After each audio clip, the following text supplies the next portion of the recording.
Salam pemirsa, berjumpa lagi bersama saya dalam pembahasan buku Amanat Kepada Orang Muda yang dituliskan oleh Nyonya Ellen G. White. Jika pemirsa mempunyai buku seperti ini, kita sama-sama buka di pasalnya yang ke-43 dan pasalnya yang ke-44. Judulnya Kristus yang Tinggal Dalam Hati. Kalau kita berakar dan beralas dalam kasih, kita akan sanggup mengerti serta dengan segala orang suci berapa lebarnya dan panjangnya dan dalamnya dan tingginya, dan lagi mengetahui akan kasih Kristus yang meliputi segala pengetahuan, mulianya segala kemungkinan dan anjuran ini dalam hati manusia yang sudah dibersihkan dari segala kenajisan batin. Tinggallah juru selamat yang indah itu, memuliakan, menyucikan seluruh sifat dan menjadikan manusia itu satu Ka'bah bagi roh suci. Ya, bila mana Kristus yang tinggal dalam hati kita, kita akan mengerti betapa Yesus sangat mengasihi kita. Dan bila mana kita pun dapat disucikan melalui sifat-sifat kita, kita akan menjadi suatu Ka'bah roh suci di dunia ini. Sambutannya pada percaya kita. Kita tinggal dalam Kristus dengan adanya satu percaya yang hidup. Dia tinggal dalam hati kita oleh pengambilan sendiri akan percaya itu. Bagi diri kita sendiri, kita selalu dikawal oleh hadirat rohani, dan sementara kita merasa hadirat tersebut, maka segala pikiran kita pun ditawanlah kepada Yesus Kristus. Segala latihan kerohanian kita setuju dengan rasa yang nyata dari kawalan tersebut. Henok hidup dengan rasa yang nyata dari kawalan tersebut, ya. Henok hidup dengan Tuhan, dengan jalan ini, dan Kristus tinggal dalam hati kita oleh percaya apabila kita mau mengingat-ingat bagaimana pentingnya Dia bagi kita, dan pekerjaan yang begitu besar sudah dibuatnya dalam rencana bagi keselamatan kita. Kita tentulah akan amat bergembira dalam mempertumbuhkan satu perasaan akan karunia Tuhan yang besar ini kepada dunia kita ini dan kepada kita sendiri. Ya. Bila mana kita mempunyai sambutan, ya, dengan kepercayaan kepada Yesus, maka Yesus akan selalu memimpin kita. Yesus akan selalu berada di samping kita untuk menuntun kita. Dikatakan bahwa bila mana kita hidup seperti Henok, ya, selalu berjalan bersama-sama dengan Yesus. Di mana Henok dia terangkat ke surga dengan hidup-hidup karena dia mempunyai iman kepada Yesus. Segala pikiran tersebut adalah mempunyai kuasa yang mengatur seluruh tabiat. Saya ingin menekankan, jadi Nyonya White ingin menekankan kepada kita semua, kepada pikiranmu bahwa engkau mempunyai seorang pengawal rohani sertamu. Kalau engkau mau selamanya, dan apakah perhubungan rumah Tuhan dengan berhala? Karena kamulah rumah Tuhan yang hidup, seperti sabda Tuhan bunyinya, bahwa aku akan diam dalam mereka itu dan berjalan di antara mereka itu, maka akulah menjadi Tuhan dan mereka itu menjadi umatku. Ya, jadi Yesus memanggil masing-masing kita untuk datang kepadanya dengan penuh penyerahan. Yesus ingin selalu ada buat masing-masing kita. Asalkan kita dapat membuka hati kita dapat menerimanya dengan penuh kesungguh-sungguhan. Dijadikan dalam kasih-Nya. Apabila pikiran kita selalu memikirkan Kristus, maka tabiat pun dijadikan menurut teladan surga itu. Segala cita-cita disirami penuh dengan perasaan kebaikannya, cintanya, kita memikirkan tabiatnya, dan dengan demikian dialah pikiran kita seluruhnya. Ya, biarlah pikiran kita yang jelek kita buangkan itu. Kita berdoa bantu Tuhan supaya dapat membuang semuanya, sehingga Yesuslah yang selalu ada di dalam pikiran kita. Cintanya membungkus kita.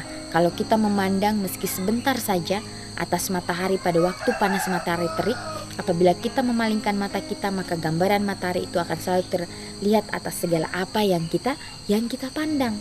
Demikianlah halnya apabila kita memandang Yesus, Segala sesuatu yang kita pandang membayangkan gambarannya, matahari kebenaran itu. Kita tidak dapat melihat sesuatu apalagi ataupun bicarakan dari hal sesuatu yang lain. Wah, sangat luar biasa ya. Bila mana kita selalu memandang Yesus, bila mana kita selalu memikirkan tentang Yesus, yang kita kata-katakan, yang kita ucapkan, semuanya itu tentang Yesus. Ya, jangan sampai hal-hal yang kita ucapkan tentang Yesus melalui bibir kita akan keluar juga hal-hal yang apa? Yang buruk. Jangan sampai hal itu terjadi. Biarlah mulut yang sudah Yesus berikan kepada masing-masing kita, itu boleh kita gunakan untuk mengucapkan hal-hal yang baik. Ya, gambaran Tuhan sudah tertulis pada mata jiwa dan mengadakan pengaruh atas segenap bagian kehidupan kita sehari-hari, melembutkan dan menaklukkan tabiat kita seluruhnya. Oleh memandang, maka kita disesuaikan kepada teladan itu, bahkan rupa Kristus kepada semua orang dengan siapa kita bergaul. Kita membayangkan sinar terang dan gembira dari kebenarannya. Kita sudah menjadi berubah dalam tabiat karena hati, jiwa, pikiran sudah diterangi oleh bayangan Tuhan yang kasih pada kita dan menyerahkan dirinya bagi kita. Disinilah adanya perasaan tentang pengaruh hidup yang terasa tinggal dalam hati kita. Ya, Yesus sudah menyerahkan kehidupannya untuk semua manusia, sehingga kita dapat beroleh kebahagiaan.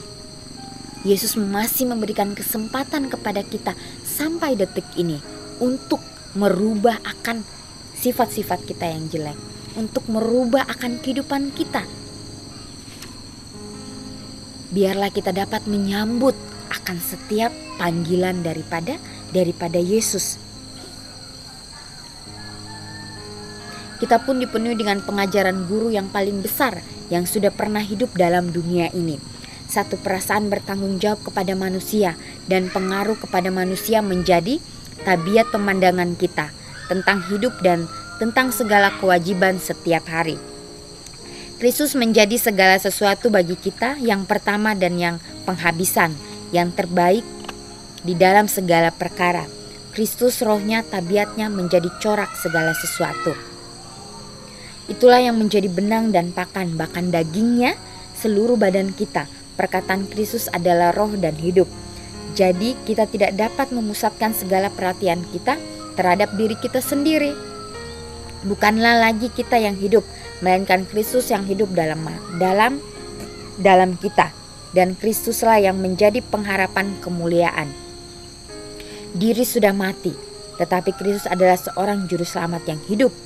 Dengan memandang terus-menerus kepada Tuhan Yesus, kita membayangkan teladannya kepada orang yang sekeliling kita. Kita tidak dapat waktu memikirkan segala kekecewaan kita atau membicarakan hal itu sekalipun, karena sesuatu gambar yang lebih menyenangkan menarik pemandangan kita. Cinta Kristus yang amat mulia itu, dia tinggal dalam kita oleh perkataan kebenaran. Ya, permata yang besar harganya. Kita harus menyerahkan diri kita kepada Kristus, hidup dalam satu penurutan yang suka hati kepada segala perintahnya. Seluruh keadaan kita, segala talenta dan kecakapan yang ada pada kita adalah Tuhan yang mempunyai semuanya itu, yang patut dikuduskan bagi pekerjaan Tuhan.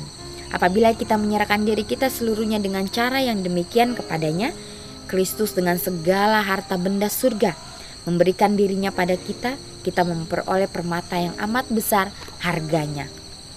Ya, jadi biarlah kita boleh menyimpan segala talenta kita, segala kelebihan kita, segala apapun yang Yesus sudah berikan kepada kita.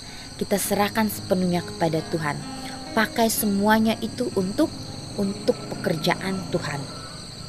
Maka Tuhan akan memberikan kepada kita permata-permata surga, sifat-sifat yang baik, sifat-sifat yang sesuai dengan kehendak Tuhan.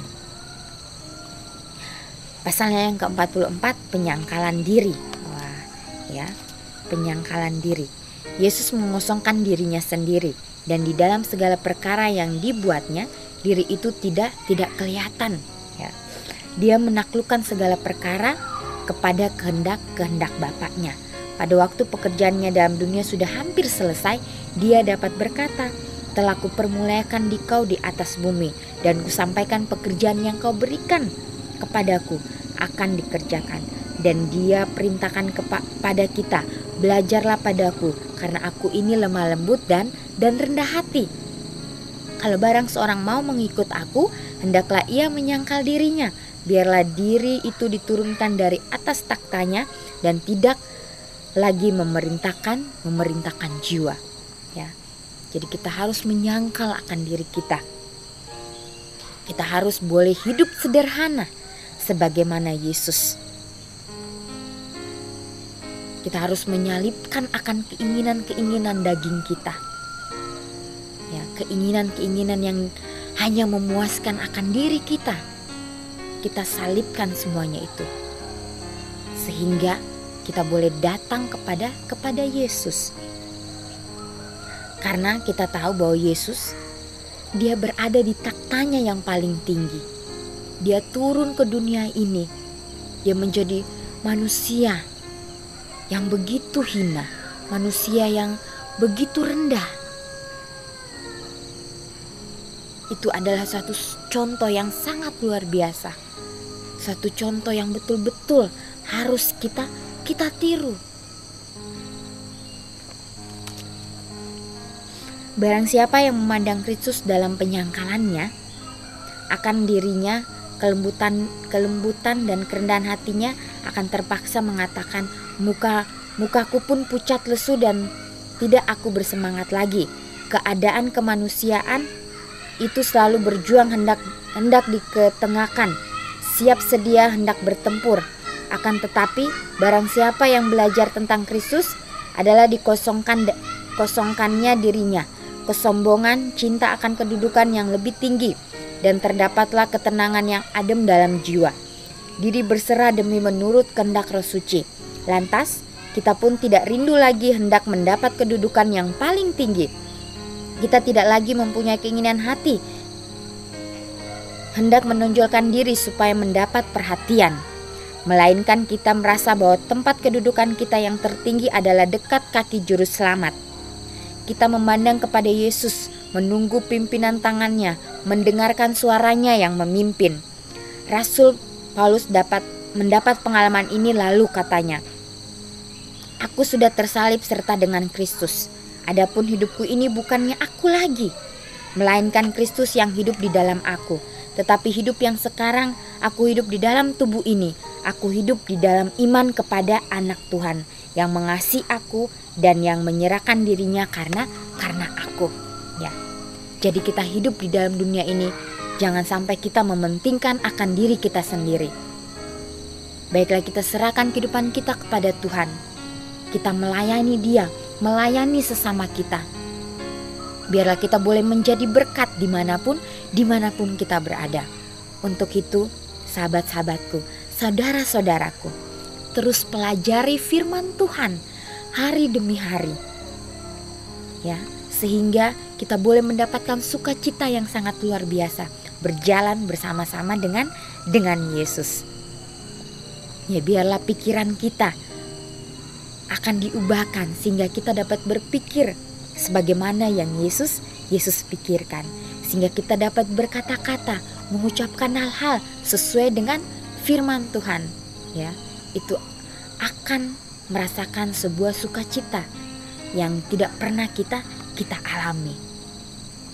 Ya, sekali lagi Yesus memanggil kita untuk datang kepadanya, menyerahkan setiap kehidupan kita. Bila mana kita mempunyai talenta, apakah itu kepintaran, apakah itu kita bisa bermain musik, alat musik apapun itu, apakah kita bisa fasih dalam berbicara, baiklah kita serahkan kepada Tuhan, dan Tuhanlah yang akan mengendalikan semuanya. Kita pakai itu untuk kemuliaan nama Tuhan saja. Ya, jangan sampai kita menonjolkan akan diri kita. Jangan sampai kita mempunyai kesombongan di dalam kehidupan kita. Ya, biarlah Yesus yang terus bekerja di dalam diri kita. Biarlah kita terus bersemangat, terus melayani Sang Pencipta kita, yaitu Yesus yang sudah menyerahkan dirinya untuk masing-masing kita.